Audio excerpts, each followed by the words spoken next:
comes to IO, I'm more on the subject analysis side. So this next paper is going to be very informative to me. Our speaker explains the relationship between the Mark 082 field, Table 5, and racially mixed people. Julianne Beall is assistant editor, Dewey Decimal Classification, Dewey Section, Library of Congress. She's held this position since 1986. From 1997 to 1986, she was Decimal Classification Specialist in the Decimal Classification Division of the Library of Congress. Let's welcome Julianne.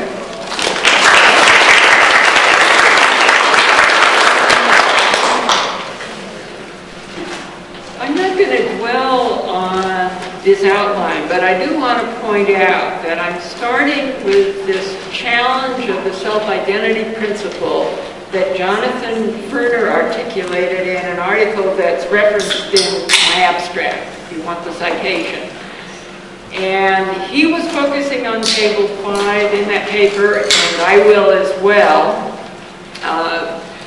And I'm going to be mentioning with Mark and mapping subject headings, the Dewey browser, which is the experimental catalog that OCLC Research has developed.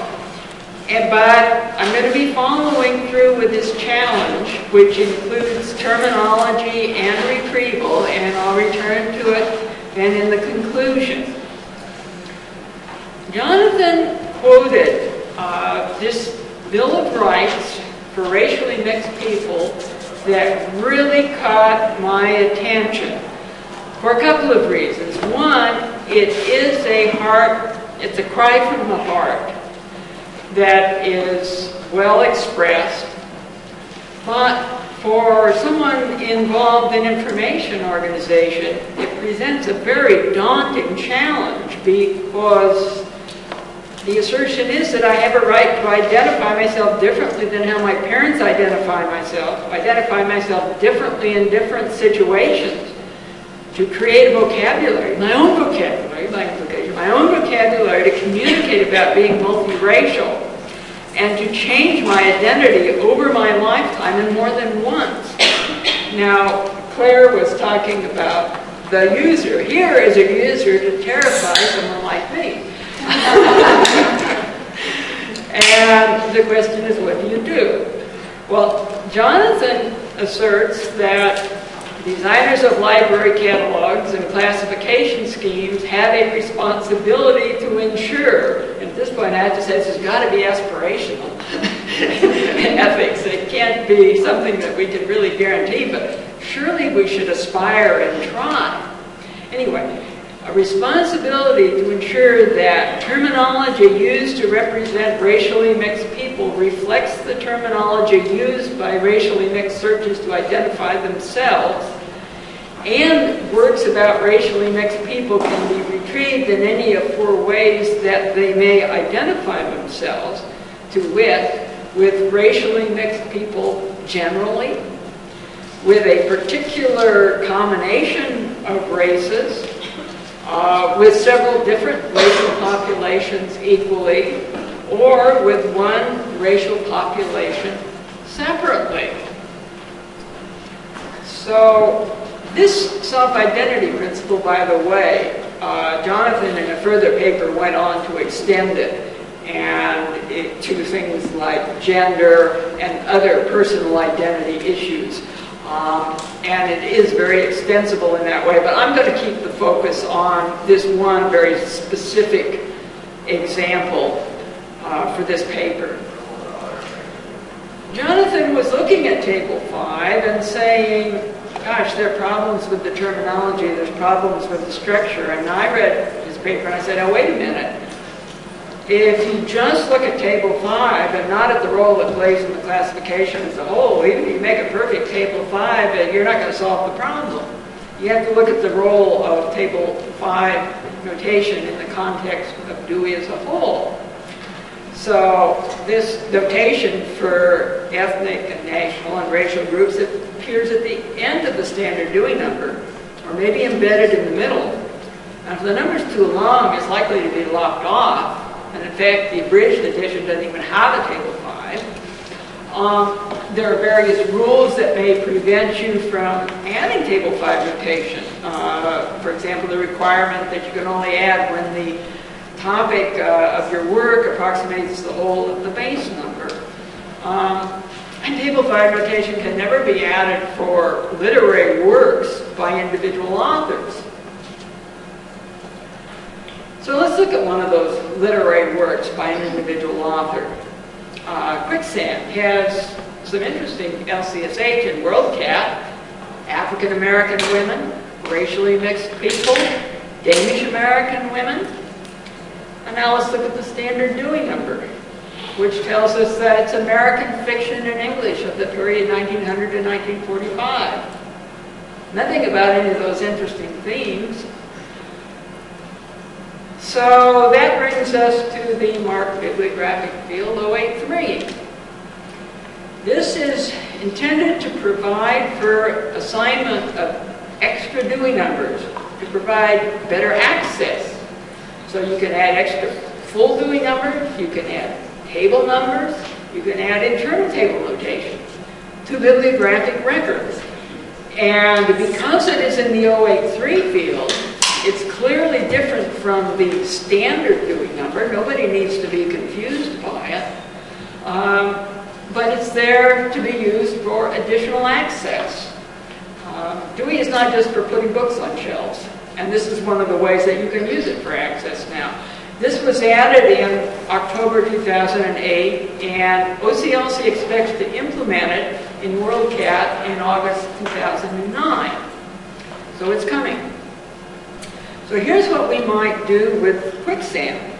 The 082 field there gives you the standard number, but now there are 4 possible 083 fields for Table 5 notation. Now, of course, you could also add Table 2 notation for Harlem, New York, and Copenhagen. You could add notation for women, for young people, from Table 1. I mean, there's a lot of things you could add, but I'm keeping the focus on Table 5, on ethnic, national, and racial groups. So what's the first one mean? Well, persons of mixed ancestry with ethnic origins from more than one continent.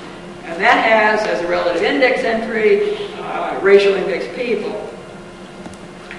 Then there's Danish Americans, which is a built notation with the number for Danes, and then United States. The number for African Americans, which looks to be similarly built, but it actually appears in Table 5, so you can just copy it out. You don't have to build it. Then there's this long number, which is going to take 2 slides to explain. And it means African American, Danish Americans. It's a built Table 5 notation. So we start out with the mixed race number, African Americans, and then we go on to add the Danish Americans. Now, we have a lot of works in WorldCat that have these interesting subject headings, and they don't have these Dewey numbers in the 083 field. How are we going to get them in there? Not, I imagine, by people sitting down and doing it. But if we do some mapping to subject headings, then we might use that as a basis for automatically populating a file with these 083 fields based on the subject headings that were assigned to the record. And so for one example, we have the Table 5 notation 951 for Chinese people. And most of the 1,000 or so LCSH headings with the word Chinese do not focus on Chinese people. So you're not going to add this to everything that says Chinese. You have somebody that makes some intelligent choices and adds it only to the relevant ones. There's no neat 151 code like the geographic code to tell you you've got this ethnic, national, racial groups category. So you're going to have to do some thinking, but not that difficult. And so, for example, you might map 951 to African American states, relations with Chinese, various topics, Chinese students, things that relate to Chinese people as opposed to Chinese everything else.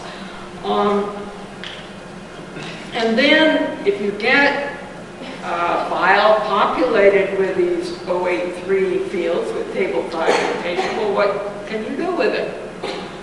One thing, I'm sure there are a lot of things you can do with it, but one of the things that occurred to me was to consider the Dewey browser that OCLC has developed and the way that the Dewey summaries are presented in a tag cloud.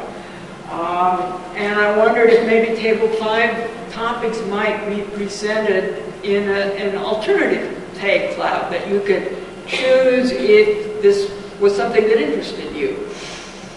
So here's the Dewey browser tag cloud as it exists now, and you can see, for example, literature and social sciences and technology have more works than some of those others. Social literature is linked to the records that have 800 Dewey numbers. So if we were going to do something similar with Table 5 topics, well, some of the broad Table 5 topics would be useful, like North American Native Peoples. The term could be understood and it got some literary warrant. Others you'd skip over. You wouldn't put in a tag cloud other Indo-European peoples. I mean, that number itself doesn't have literary warrant anyway, but it has subdivisions of literary warrant. So narrower topics could be promoted to the opening tag cloud in place of the skip topic. So you could have Irish, Welsh, and so on in the tag cloud. You could modify the captions to make them more easily understandable for end users. We've done that with the summaries, made them a little easier for everybody to understand, and racially mixed people would be better than that mouthful that you saw earlier, which would not fit well in a tag cloud. So you could tinker around and come up with a tag cloud, I think. And so let's look then, okay, if you have a tag cloud with these concepts, what can you do with it? Well, in the existing Dewey browser, you have several choices. You can click on technology, for example, and drill down in the 600s. Or you can put in a search term in that search box. And let's assume we have put in that search box racially mixed people. Now we have our tag cloud again, but it's changed.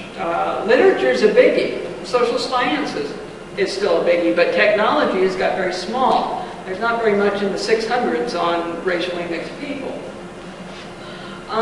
You've got 500 odd records that you can look through. You can sort them in Dewey number and ascending or descending order by date, ascending or descending. You can sort by title, author. You can look over at the left there and say, gee, I want movies. So there's some 9 records that are movies. You can also put another term in the box there and search within these results.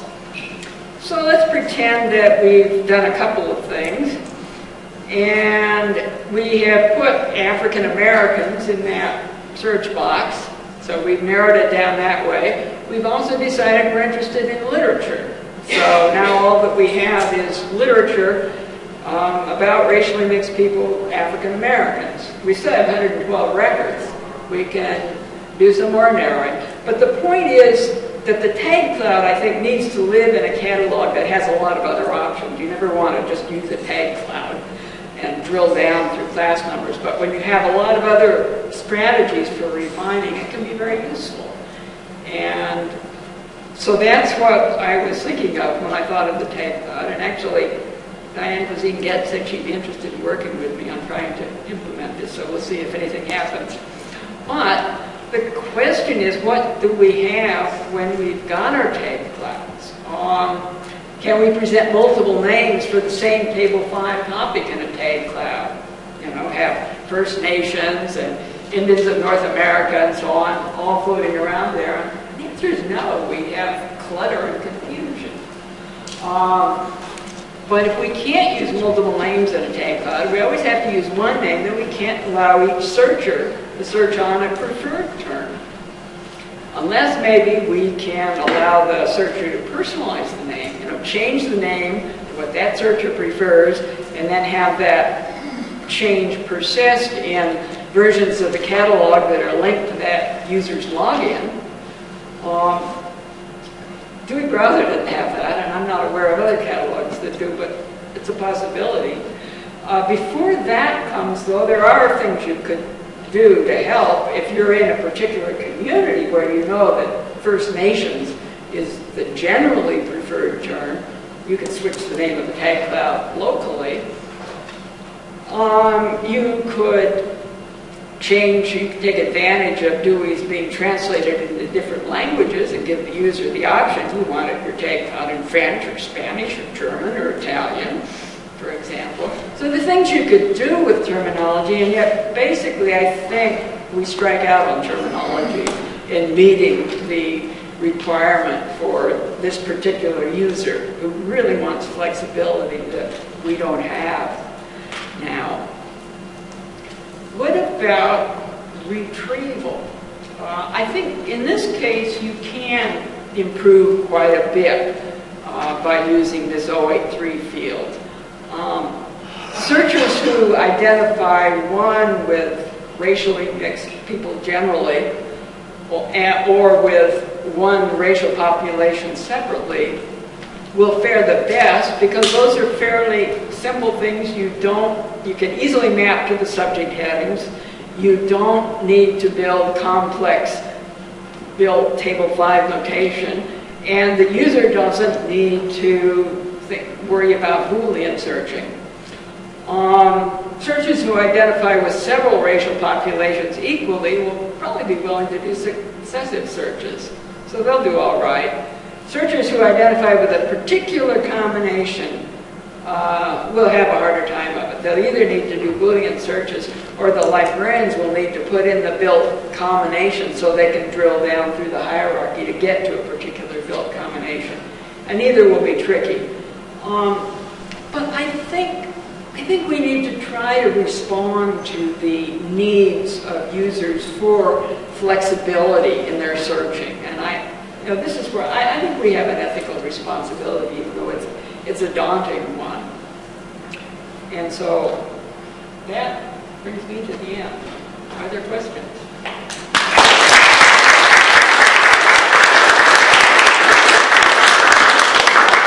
Questions for Julianne? Julie, do you know if vendors are looking at all at representing this really three fields like IOEthics vendors, and how usable is this going to be? I don't know. I'm not familiar at the moment with vendors. I know of some of the intended uses. The suggestion came from the Deutsche Bibliothek because they were very unhappy with the limits of a standard Dewey number. They were not planning to use it for shelving. They were planning to use it for access. And they wanted a way to put in multiple Dewey numbers, including table numbers. So they were really spearheaded this. And they have in their own catalog already a lot of extra table numbers and so on that you don't see in WorldCat just yet because there's not a way to make them visible. But that will be there. I believe it's in England, a newspaper, a big newspaper depository is planning on putting in table 2 notation for the side of every newspaper. So there are various people who are thinking of putting things in that have not been traditional Dewey numbers. But I'm not familiar at the moment of vendors being interested. I hope they will become interested. And it seems like an opportunity to go back to some of the good things about classified catalogs. Mm-hmm. Mm-hmm. I think it's called Colby's, I'm not sure, but the catalog that you find in use in Southeast Europe, in Eastern Europe, they use Dewey numbers as much as text strings for subject access there. So I don't know what that system is, the vendor that takes care of it, but I always pop in there and that's just the standard search for their system. Comments or questions? So yeah, I appreciate this talk, and I appreciate sort of your argument of taking Jonathan Sperner's paper a little further by taking out Table 5 and into the DDC as a whole. I'm wondering if you could take one step further this discussion that was with Julie about the concept of race, the concept of mix, the concept of race, and the concept of racial mixed people, and how that's being used in both in the classification scheme, but also presented to the public in libraries. Are you talking? I'm not sure what you're talking about. Are you talking about Jonathan's concern about downplaying race in Table 5, or something else? No, I'm not so much concerned about Jonathan's paper. I'm concerned about internal, let's call them ethical discussions in the DDC about the use of the concept of race as a whole in the system.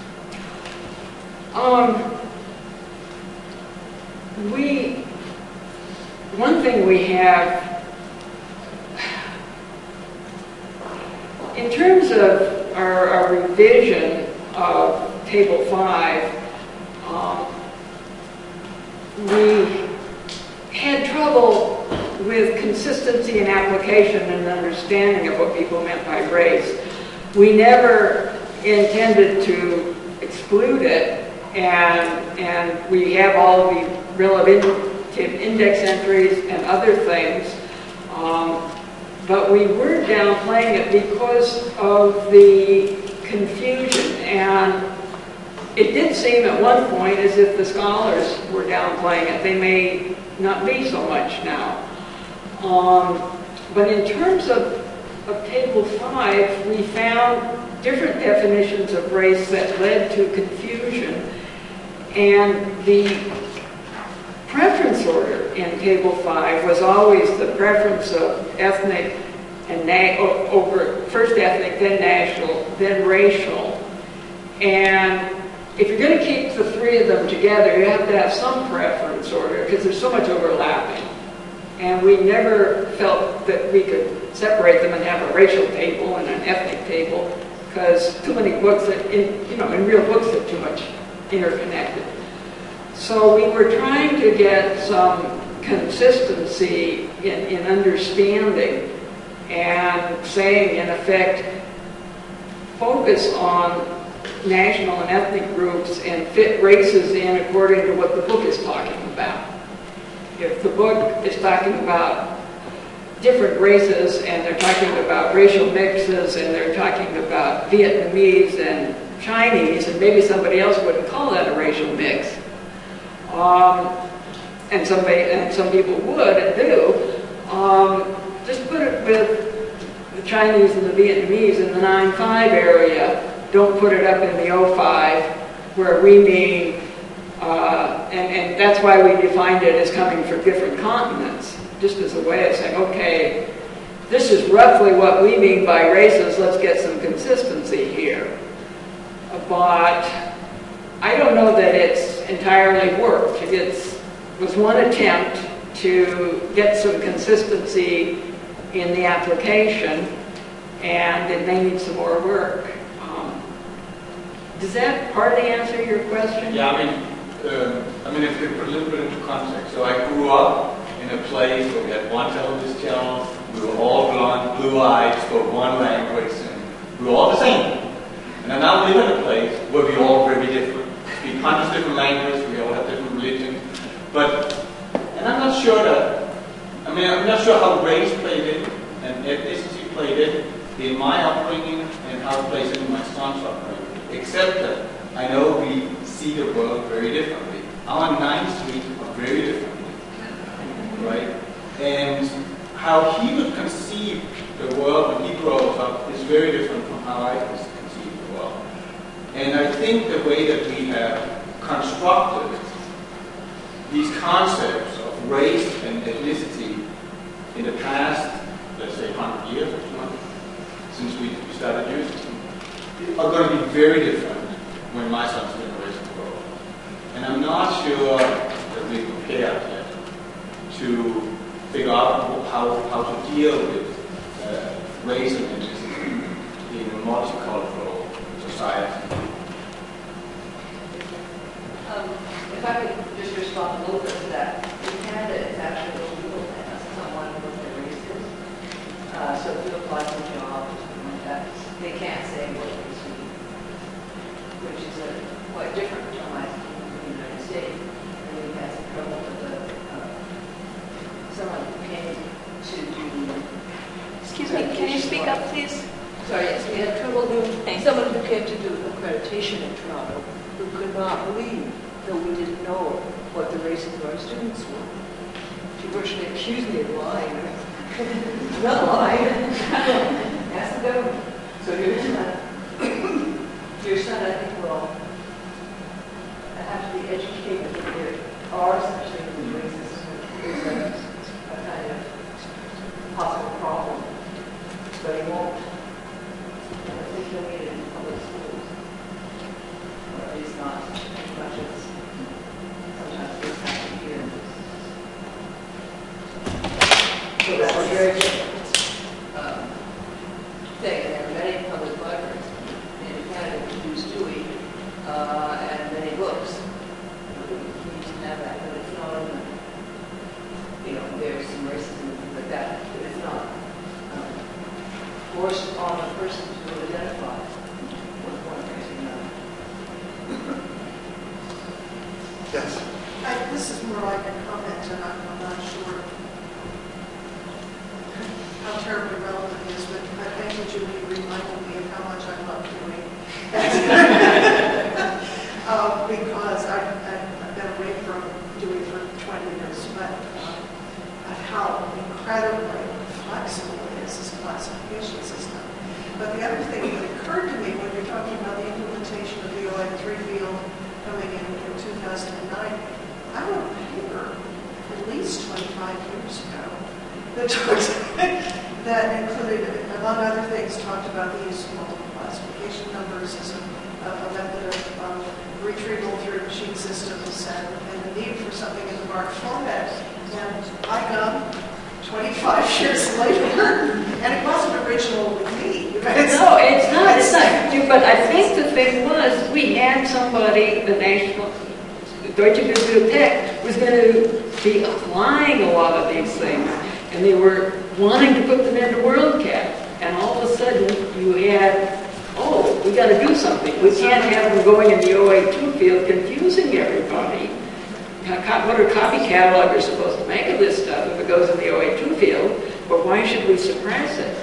But I think before that, we didn't have a lot of people who were saying, we're going to apply these. It was just theoretically possible and might be nice, but something like that. All of a sudden, now somebody is really going to be putting in a lot of records with this stuff, and you got to have a place to put it. Did you say that was the Bibliothèque Nationale? The Deutsche Bibliothek, the National Bibliothek. All right. I wasn't sure which one you said. Okay, thank you very much.